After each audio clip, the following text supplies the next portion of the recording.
Hi guys, kita mo ng duty. Pag naabot na ang akong parcel.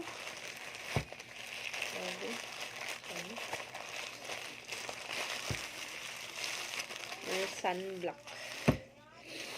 Gusto ko mag-sunblock. Kay, pwede mo na dito masego, ha?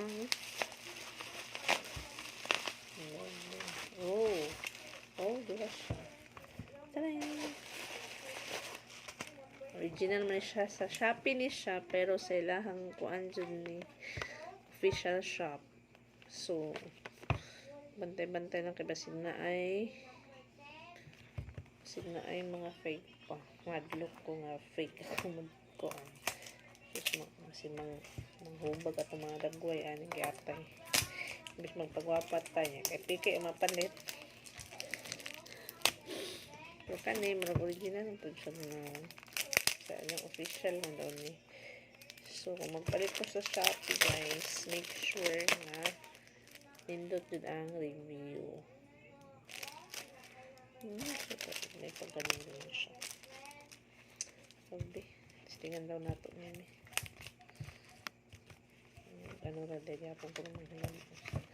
Kan pong duty. So, medyo kagardo versus na dyan tayo sa. Okay. So, ngayon now, gabi. Kasi tingin-tingin.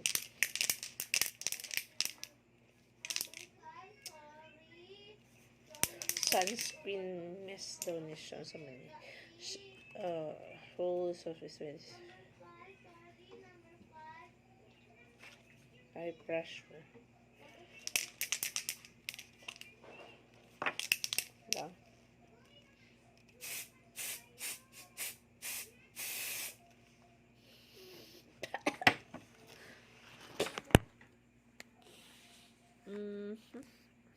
Grabe.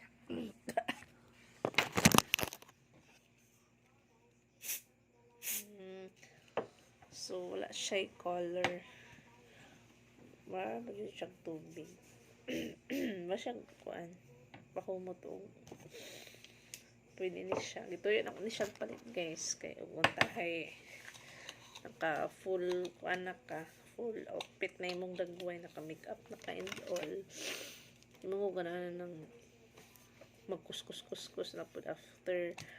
So, ang advice is mag-apply daw every 2 to 3 hours. So, sa ko hasol na siya nga magsige ko apply mga tanggal ng mga makeup tapos dugay ni mong butang sa mga makeup ay sa sunscreen nga katong mga lotion, mga yan magkumpul-kumpul man siya madugay. So, gusto ko ani. Let's see kung effective ba yun ni siya. Ay, kanila siya kay ikan sa Skintific. Pero in fairness, wala siya wala mo siya baho. Mura siya misjudation. Wala lang. So, kung siya humot, o kusog po siya, pero dili siya puti-puti sa mong dagoy. Dili po siya yung bugat sa dagoy. Wala. And